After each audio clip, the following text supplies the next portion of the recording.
नमस्कार, आप देख रहे हैं सुनिए सरकार। मैं अभिसार शर्मा।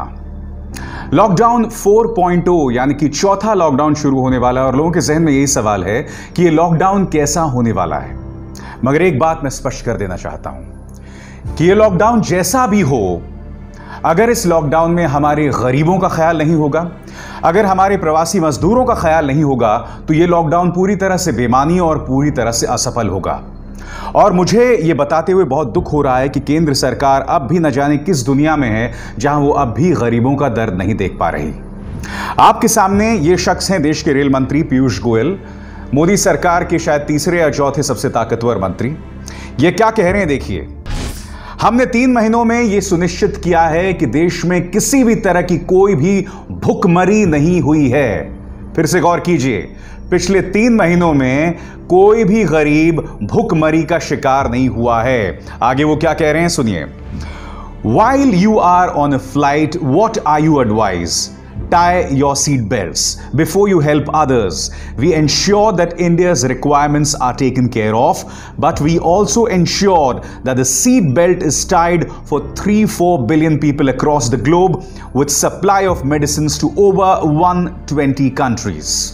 हमने अपनी तमाम जरूरतों को पूरा किया, देश में किसी तरह की कोई भुखमरी नहीं, और हमने दुनिया के करीब 120 मुल्कों की मदद की।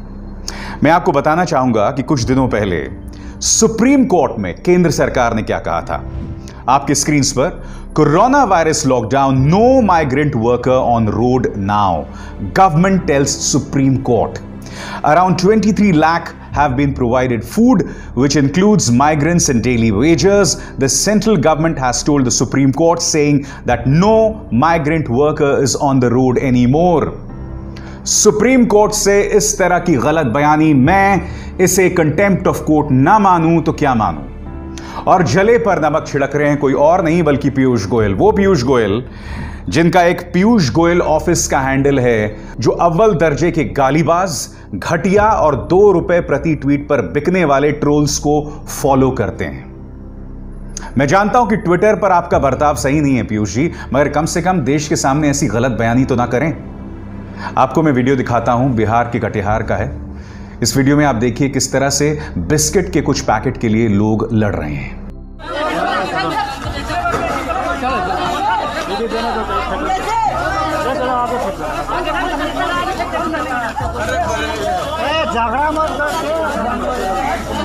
अरे एक लो ना यार अंदर जाके।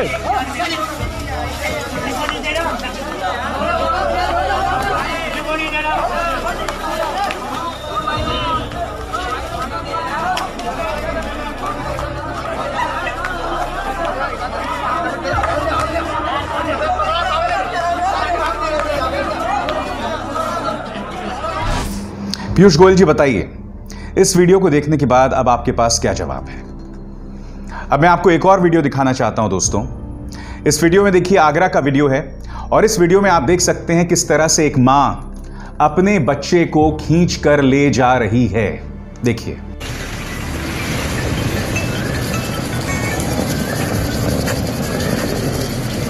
मरोगा एमपी, झांसी। आगे तो प्रशासन बस की व्यवस्था कर रहा है ना, बस से चले जाओ तो लोग पैदल काहे जा रहे हैं। अब मैं आपको बताना चाहूंगा कि ये वीडियो दरअसल एसपी सिंह, कोई लोकल पत्रकार हैं, उन्होंने ये शूट किया है और उन्होंने ये मुहैया कराया है। अब आपके स्क्रीन पर पीयूष राय जो कि पत्रकार हैं, उनका एक ट्वीट। जब आगरा के डीएम प्रभु नारायण सिंह से पूछा गया कि इस बारे में उन्हें क्या कहना है कि किस तरह से एक सूटकेस पर एक मां अपने बच्चे को खींचकर ले जा रही थी, तो आगरा की डीएम प्रभु नारायण सिंह ने कहा कि जब हम छोटे थे तो इसी तरह से हम सूटकेस पर बैठा करते थे और हमारे पिता उसे घसीट कर ले जाया करते थे। यह है आगरा के डीएम प्रभु नारायण सिंह। हमारे पापा भी सूटकेस में इसी तरह से हमें बिठाकर खींचकर ले जाया करते थे, मगर वो एक खेल खेला करते थे। आज ये जो मां जो आपके स्क्रीन पर दिखाई दे रही है, और मैं फिर से वे तस्वीर आपको दिखा रहा हूं एज आई टॉक, ये एक जद्दोजहद कर रही है कि किसी तरह से मेरा बच्चा बच जाए, किसी तरह से मैं अपने मंजिल तक पहुंच जाऊं, क्योंकि आपने उनके लिए जो है बसेस का इंतजाम नहीं किया, आपने उनके लिए ट्रेन्स का सही टाइम पर इंतजाम नहीं किया, आप इंतजार करते रहे। सबसे पहले आपने सिर्फ 4 घंटे का वक्त दिया लॉकडाउन का। दुखद बात यह है कि यह मां इसी तरह से आगरा से झांसी तक जाएगी और प्रशासन इस तरह का जवाब दे रहा है।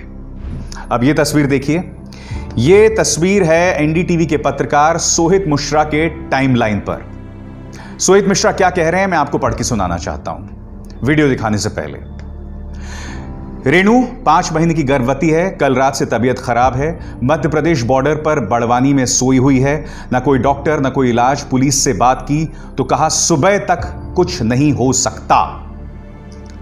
अब मैं आपको वीडियो दिखाना चाहता हूं रेणु का। ये ऐसे कब से सोई हुई हैं? ये कल 1 बजे से सोई हुई है ऐसे धूप में। अच्छा, क्या हुआ है उनको? उनका पेट दिख रहा है ना, पेट से है। कितने महीने की गर्भवती हैं? 5 महीने की। तो यहाँ पे डॉक्टर या किसी को बुलाने की कोशिश की थी आप लोग ने? किसी, हम लोग गरीब आदमी है, किसी सुनता नहीं ना कोई। पुलिस वाला क्या बोल रहा है? कोई भी नहीं सुनता, ना पुलिस वाला ना कोई नहीं सुनता। तो पुलिस वाला क्या बोल रहा है? कुछ बोल रहे, वो बोलते हैं अभी देखेंगे फिर वो बाद में देखते नहीं। आपके पास कोई दवाई या कुछ है? हाँ, दवाई है ना। दवाई लिया आपने? लेकिन तो भी आराम नहीं मिल रहा है। अच्छा, दोपहर को कहाँ पे? यहाँ पे तो कुछ है नहीं, तो दोपहर को किस तरह से रह रहे थे? ऐसे ही रह रहे धूप में। धूप में रह रहे थे सब लोग। इनका क्या नाम है? रेणु। और आपका क्या नाम है? खुशबू। कहाँ जाना है आपको? यूपी जाना है हम लोगों को। तो देखा आपने, मैंने ट्वीट किया उस वक्त शिवराज सिंह चौहान को, जो कि मुख्यमंत्री है मध्य प्रदेश के। उनका कोई जवाब नहीं आया। मैंने उनके सरकार में उनकी पार्टी के कुछ नेताओं को मैसेज भेजा व्हाट्सएप पर, उनका कोई जवाब नहीं आया। मैं उम्मीद करता हूं कि इस गर्भवती महिला का कुछ ख्याल रखा गया होगा, जो कि 5 महीने गर्भ से है। ये वो तमाम तस्वीरें हैं जो कि इस बात की बानगी हैं कि हमारा गरीब किस बुरे हाल में जी रहा है। और पीयूष गोयल जो ये कह रहे हैं कि कोई भुखमरी से नहीं मर रहा है, ये बताने की कोशिश कर रहे हैं कि हमने अपने लोगों की समस्याओं का समाधान कर दिया, उसके बाद हमने दुनिया की तरफ देखा। मैं आपकी तरफ, आपकी ध्यान पिछले 2 दिनों की घटनाओं की तरफ खींचना चाहूंगा पीयूष गोयल जी। पहली खबर, यह गुना मध्य प्रदेश की घटना है, जहां पर 8 प्रवासी मजदूर मारे गए जब एक ट्रक एक बस से टकरा गई और करीब 55 लोग घायल हो गए। अब ये दूसरी घटना देखिए, यह है मुजफ्फरनगर के पास की घटना। यहां पर बिहार जा रहे 6 प्रवासी मजदूर मारे गए जब एक बस उन्हें रौंदते हुए निकल गई। इन दुर्घटनाओं का आपके पास क्या जवाब है पीयूष गोयल जी? मुझे तो हैरत होती है कि आप बगैर पलक झपके लोगों के सामने गलत बयानी कर देते हैं और आपकी कोई जवाबदेही तय नहीं करता। मेरे ख्याल से पिछले 3 महीनों में जितने भी राजनीतिक बयान रहे हैं, पीयूष गोयल का यह बयान अब तक का सबसे ज्यादा इनसेंसिटिव, सबसे ज्यादा संवेदनहीन बयान कहा जाएगा। शर्म तुमको मगर आती नहीं। और हम बात कर रहे हैं लॉकडाउन 4 की। मैं आपको बता दूं कि लॉकडाउन 4 पर मेरे कार्यक्रम में ये 3 खास मेहमान भी होंगे आगे जाकर। हमारे साथ पंजाब सरकार और पंजाब कांग्रेस के प्रवक्ता रमन सुब्रमण्यम होंगे। हमारे साथ आम आदमी पार्टी सरकार, दिल्ली की आम आदमी पार्टी सरकार के विधायक दिलीप पांडे होंगे। हमारे साथ सचिन सावंत होंगे, जो कि महाराष्ट्र सरकार की तरफ से होंगे, और कांग्रेस के नेता भी होंगे, उनसे भी बात करूंगा। मगर सबसे पहले आप ये तस्वीर देखिए, जो कि मध्य प्रदेश और महाराष्ट्र के बॉर्डर की है। Violence erupted in the town of Sendhwa, located on Madhya Pradesh-Maharashtra border, on Thursday as thousands of migrant workers went on warpath after traffic was jammed on the National Highway 3. The migrants alleged that Madhya Pradesh government has made no arrangement of food or transport for them. Madhya Pradesh सरकार ने इन गरीबों के लिए किसी तरह की कोई मदद नहीं की है। मेरे पास वाकई शब्द नहीं रह जाते हैं कि मैं उस सरकार के बड़े मंत्री के बारे में क्या कहूं, मैं उस सरकार के एक बड़े नौकरशाह के बारे में क्या कहूं, मैं उस सरकार के बारे में क्या कहूं जो अपने जनता की समस्या को लेकर पूरी तरह से उदासीन हो जाती है। क्या शब्द रह जाते हैं आपके पास? कोई बताइए। अब ये तस्वीर देखिए, यहां पर यह शख्स अपने गर्भवती पत्नी और अपने बच्चे को बिल्कुल इसी तरह से घसीटते हुए सड़क में एक ठेले पर बिठाकर ला रहा है। करीब 800 किलोमीटर का यह सफर तय कर चुका है और इसके पास किसी तरह की कोई उम्मीद नहीं है। हम जब लॉकडाउन 4.0 शुरू करें तो मैं उम्मीद कर रहा हूं कि इन तमाम लोगों के दर्द का ख्याल रखा जाएगा, क्योंकि मुझे बताते हुए बहुत अफसोस होता है कि जब प्रधानमंत्री नरेंद्र मोदी देश से रूबरू हुए थे तो अपने 33 मिनट के भाषण में ये जो तमाम लोगों का दर्द है इसका जिक्र तक उन्होंने नहीं किया था। मैं नहीं भूला हूं कि प्रधानमंत्री एक बहुत ही संवेदनशील व्यक्ति हैं। आपको याद होगा फेसबुक के मार्क जकरबर्ग के साथ उनका इंटरव्यू, वो इंटरव्यू देते देते प्रधानमंत्री रोने लगे थे। उन्हें अपने बचपन की याद आ गई थी कि किस तरह से मेरी मां ने बहुत ही मुश्किल वक्त में मुझे मेरी परवरिश की।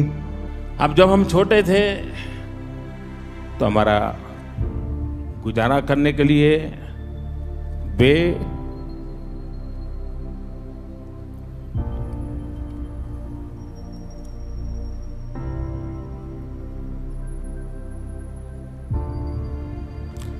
अड़ोस पड़ोस के घरों में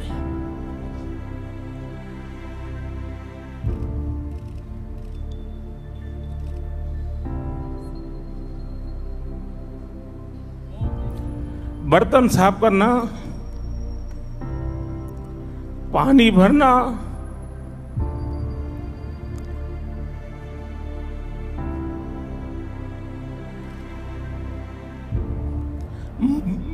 मजदूरी करना,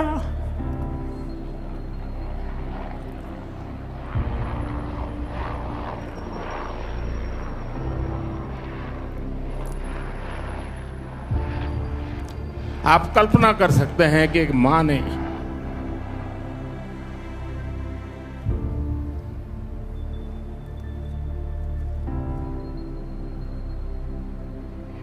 अपने बच्चों को बड़ा करने के लिए कितना कष्ट उठाया होगा। मैं ये नहीं कह रहा हूं कि आप इस बार रोइए, नहीं, बिल्कुल नहीं कह रहा हूं, मगर आपके भाषण में इसका जिक्र तक नहीं था। मानो आप इस समस्या को मानना ही नहीं चाहते। और पीयूष गोयल इस बात की तस्दीक कर रहे हैं कि वो इस समस्या को ही नहीं मानते। मगर मैं जानता हूं कि इन तमाम मुद्दों के अलावा लोगों के जहन में यह सवाल है कि लॉकडाउन 4.0 कैसा होगा। उसकी कुछ झलक हमें मिल रही है। एनडीटीवी की एक खबर है जिसके मुताबिक local buses will start running with limited capacity in non hotspot zones, autos and taxis will be allowed. Interstate travel may also be opened, but only for those who have travel passes. The government is also planning to open up the skies for domestic sectors from next week. यानी कि planes की भी शुरुआत होगी, autos और taxis भी शुरू होंगी नॉन हॉटस्पॉट जोन्स में। और यही नहीं, अगर हम राज्य सरकारों की बात करें तो दिल्ली ने बृहस्पतिवार को ये प्रस्ताव जो है केंद्र सरकार को प्रेजेंट किया है। The Delhi government on Thursday submitted a proposal to the centre on lockdown relaxations post May 17 and suggested the opening of markets, shopping complexes and operation of buses and metro services with strict social distancing norms. यानी कि दिल्ली सरकार ने कहा है कि malls भी खोले जाएं, इसके अलावा मेट्रो सेवाएं भी शुरू की जाएं, मगर सीमित दायरों में। जैसे कि मैंने आपको बताया, मेरे साथ 3 खास मेहमान हैं। सबसे पहले हम रुक करना चाहेंगे और जानेंगे कि दिल्ली की क्या स्थिति है। दिल्ली की स्थिति जानने के लिए इस वक्त मेरे साथ मौजूद हैं दिलीप पांडे, जो कि आम आदमी पार्टी के विधायक हैं, और खासकर जो लोग कई जगहों पर फंसे हुए हैं, दिलीप पांडे खुद निजी तौर पर उनकी काफी मदद करते रहे दिल्ली के अंदर। दिलीप पांडे क्या कह रहे हैं कि आखिर केंद्र सरकार को दिल्ली सरकार का क्या प्रस्ताव होगा, सुनिए। ऐसा विचार कि इस आपदा की स्थिति में हमें अपने वर्तमान को संभालते हुए भविष्य की भी योजना बनानी पड़ेगी। लॉकडाउन 4 कैसा हो, इस बाबत दिल्ली की सरकार ने माननीय मुख्यमंत्री श्री अरविंद केजरीवाल जी ने दिल्ली के नागरिकों से मशवरा किया था, उनसे सुझाव मांगे थे और कई लाख सुझाव आए। और उस आधार पर माननीय मुख्यमंत्री श्री अरविंद केजरीवाल जी ने दिल्ली की सरकार ने केंद्र की सरकार से कुछ गुजारिशें की हैं। मसलन पहले कंस्ट्रक्शन का काम बंद था। दिल्ली की सरकार ने आग्रह किया है कि अगर जो लेबर है, जो वर्कफोर्स है, अगर वो दिल्ली के अंदर से आ रही है तो दिल्ली के अंदर जो जरूरी कंस्ट्रक्शन है उसे शुरू करने की अनुमति मिले। दूसरा जो सबसे जरूरी लॉकडाउन 4 में जिसके होने की अपेक्षा है वो ये कि मॉल्स खुले और उस मॉल के अंदर, उन बाजारों के अंदर जो नॉन एसेंशियल कमोडिटीज की दुकानें हैं वो ऑड इवन के तर्ज पे खोली जाएं। ये एक मशवरा, एक रिक्वेस्ट थी, गुजारिश थी। और तीसरी जरूरी बात यह कि जो पब्लिक ट्रांसपोर्ट है उसे शुरू किया जाए। शुरू तो किया जाए, लेकिन सोशल डिस्टेंसिंग का ध्यान रखते हुए उसके अंदर जो बैठने वाले यात्री हैं उनकी संख्या कम कर दी जाए ताकि डिस्टेंसिंग मेंटेन रहे। तो मूल रूप से ये तीन और इसके साथ कुछ और जो सजेशंस आए थे दिल्ली की जनता से, वो दिल्ली की सरकार ने केंद्र की सरकार के पास भेजे हैं। हम उम्मीद करते हैं कि लॉकडाउन 4 का जो केंद्र की सरकार का निर्देश होगा उनमें दिल्ली की जनता के लिए जो आवश्यक मशवरे हैं उनको संज्ञान में लेते हुए निर्देशित किया जाएगा सरकारों को। अब हम बात करते हैं महाराष्ट्र की, क्योंकि महाराष्ट्र में इस वक्त देश में सबसे ज्यादा गंभीर हालात हैं। सबसे ज्यादा मृतकों की तादाद, सबसे ज्यादा केसेस यहीं पर हैं। देश की वित्तीय राजधानी यहां पर है। ऐसे में महाराष्ट्र पर बहुत जबरदस्त दबाव है। महाराष्ट्र का क्या कहना है, कह रहे हैं, हमें बता रहे हैं सचिन सावंत, जो कि कांग्रेस के नेता हैं और महाराष्ट्र सरकार के नुमाइंदे। अभिसर भाई, केंद्र सरकार अभी लॉकडाउन बढ़ाने की कगार पर है। ऐसा निर्णय लेने की बहुत आशंका हमें नजर आ रही है, लेकिन उन्होंने केंद्र सरकार की तरफ से कुछ सुझाव मांगे गए हैं राज्य सरकार से, और राज्य सरकार में आज एक बहुत ही महत्वपूर्ण बैठक मुख्यमंत्री कार्यालय में हो रही है और एक फाइनल टचेस दिए जा रहे हैं अपने सुझावों के। लेकिन जो मोटा मोटी बात है वो ये है कि आज भी जो गरीब मजदूर है जो रास्ते पे चल रहा है उसके प्रश्न हम उनका समाधान नहीं ढूंढ पा रहे हैं। 2 महीने पहले अगर लॉकडाउन जब चालू हुआ उसी वक्त कुछ समय दिया जाता इनको अपने घर पर लौटने के लिए तो बहुत अच्छा होता।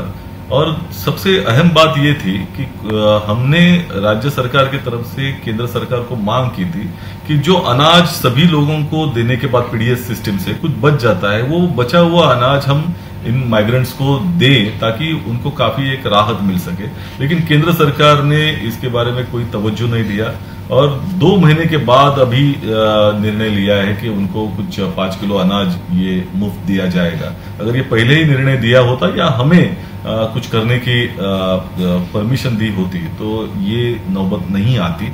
लेकिन जहां तक बात है, कल भी आपने देखा होगा कि सब सिर्फ कर्जा ऑफर किया गया, कर्ज का मेला लगाया हुआ है। कुछ फाइनेंशियल हेल्प जो अपेक्षा थी इन लोगों के जेब में कुछ जाए तो वो नहीं हुआ है। हमारे साथ हैं रमन सुब्रमण्यम, जो कि पंजाब कांग्रेस के प्रवक्ता भी हैं और पंजाब सरकार में भी हैं। क्या कह रहे हैं रमन सुब्रमण्यम, आप खुद सुनिए। लुधियाना एमएसएमई का गढ़ है, हिंदुस्तान का मैनचेस्टर कहा जाता है। एमएसएमई के लिए जो आर्थिक पैकेज निर्मला सीतारमण ने मोदी जी के कहने पे दिया है उससे लोगों में बहुत निराशा है। और मूलतः 3 चीज़ें यहाँ का एमएसएमई सेक्टर चाहता है। नंबर 1 कि जो जीएसटी और इनकम टैक्स के रिफंड हैं जो सालों साल सरकार के खाते में पड़े रहते हैं, उनको 30 से 45 दिन में रिफंड हर हालत में किया जाए ताकि उनकी वर्किंग कैपिटल की जो ब्लॉकेज है वो कम हो। नंबर 2, जो आपने लोन टॉपअप करने के लिए कहा है उसके साथ तो और आर्थिक तंगी आ जाएगी और प्रॉब्लम्स क्रिएट हो जाएंगी। सबसे ज़्यादा ज़रूरत है क्योंकि यहाँ पे जो लोन की दर है, जो ब्याज दर है, वो कम से कम होके 4 से 5% रहनी चाहिए ताकि उससे हम जो है विश्व में जाके उनके साथ compete कर सकें। तीसरा जो इम्पॉर्टेंट पॉइंट है वो ये है कि यहाँ से जो लेबर माइग्रेट कर रही है और उनको वहाँ पे अपने घरों में जाके मनरेगा के जो पैसे दिए जा रहे हैं उनको क्लब करके ऐसा करना चाहिए कि वो यहीं पे रहें। यहाँ पे उनको मनरेगा की जो वेजेस हैं वो कोई भी काम सरकार उनसे करवा के दे दे और उससे वो अपना यहाँ पे जीवन व्यापन करें और जैसे जैसे फिर इंडस्ट्री चलेगी। तो बहुत आसान नहीं होने वाला, मैं आपको बता दूं, लॉकडाउन 4.0, क्योंकि समस्याएं लगातार बढ़ रही हैं। ऊपर से हमारे पास एक ऐसी सरकार है जो उन समस्याओं को स्वीकार ही नहीं करती है। मैं आपको ये भी बता दूं, मेरा एक दोस्त है, उसने मुझे कुछ स्क्रीनशॉट्स भेजे हैं गोदी मीडिया के कुछ एंकर्स का। अचानक इन गरीब मजदूरों को लेकर उनकी आंखें नम हो गई हैं, उनके दिल में दर्द छलकने लगा है। मगर मैं उनसे बोलना चाहता हूं, अगर आपने शुरू से ही इस सरकार पर दबाव बनाए रखा होता, अगर सरकार और उनके नेताओं पर अंकुश बनाए रखा होता कि वो मुद्दे से ना भटकें, तो नौबत यहां तक नहीं आती। हो क्या रहा था पिछले 3 महीनों में? आप लोग सिर्फ और सिर्फ हिंदू मुस्लिम का खेल खेल रहे थे। तबलीग की जमात के बहाने आप सिर्फ और सिर्फ भारतीय जनता पार्टी की सियासत चमका रहे थे। और आज अगर आपकी आंखों में कुछ आंसू छलक आए हैं तो इसके कोई मायने नहीं है, ये सिर्फ घड़ियाली आंसू हैं। क्योंकि आज भी अगर आप देखें तो संबित पात्रा सरीके नेता अब भी सिर्फ और सिर्फ जहर ही उगल रहे हैं। आपको कुछ और करने की जरूरत नहीं है। अगर आप ट्विटर पर हैं तो इनकी टाइमलाइन पर जाइए और इनके हर ट्वीट में देखिए, उसमें सिर्फ हिंदू मुस्लिम के अलावा आपको कुछ नहीं दिखाई देगा। मैं मीडिया से और संबित पात्रा सरीके नेताओं से सिर्फ एक अपील करना चाहता हूं कि सेंसिटिव बनिए, संवेदनशील बनिए, लोगों के दर्द को समझिए। मैं जाते जाते आपको एक फरमान दिखाना चाहता हूं और यह फरमान जो है वो जारी हुआ है बुलंदशहर पुलिस की तरफ से। ये क्या कह रहा है मैं आपको पढ़ के सुनाना चाहता हूं।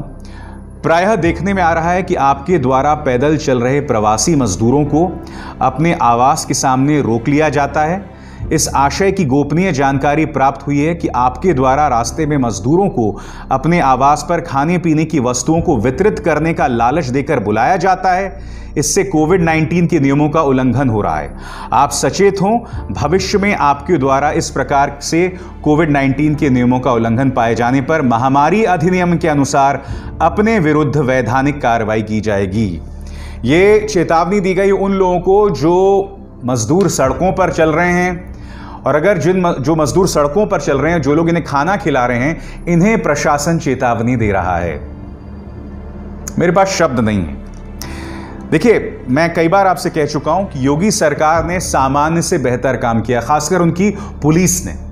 इस बात को मैं नजरअंदाज नहीं कर रहा हूं, मगर ऐसे वक्त जब आप इस तरह के फरमान जारी करते हैं ना, तो ये बहुत ही इनसेंसिटिव लगता है। अगर कोई मदद कर रहा है तो आप उनके पास जाइए, उनसे संवाद कीजिए। अगर वो कोविड-19 के नियमों का उल्लंघन कर रहे हैं तो उन्हें बताइए कि भाई आप ऐसा करें, आप वैसा ना करें। मगर इस तरह का फरमान, ये एक बहुत ही ज्यादा क्रूर फरमान है, एक तरह से मैं कह सकता हूं। तो मैं उम्मीद करूंगा कि योगी सरकार, जो कि सामान्य से बेहतर काम कर रही है, कम से कम इस तरह के फरमान जारी ना करें। सुनिए सरकार में बस इतना ही। मेरी आप सबसे अपील कि इस कार्यक्रम को ज्यादा से ज्यादा लोगों तक पहुंचाएं और HW न्यूज को न सिर्फ सब्सक्राइब करें बल्कि बेल आइकन को भी जरूर दबाएं। अभिसार शर्मा को दीजिए इजाजत। नमस्कार। अब खबरें पाइए सबसे पहले हमारे मोबाइल न्यूज एप्लीकेशन पर। एंड्रॉइड या iOS प्लेटफॉर्म पर जाइए, HW न्यूज नेटवर्क को सर्च कीजिए, डाउनलोड कीजिए और अपनी सुविधानुसार भाषा का चयन कीजिए। खबरों की भीड़ में अपने काम की खबर पाते रहिए।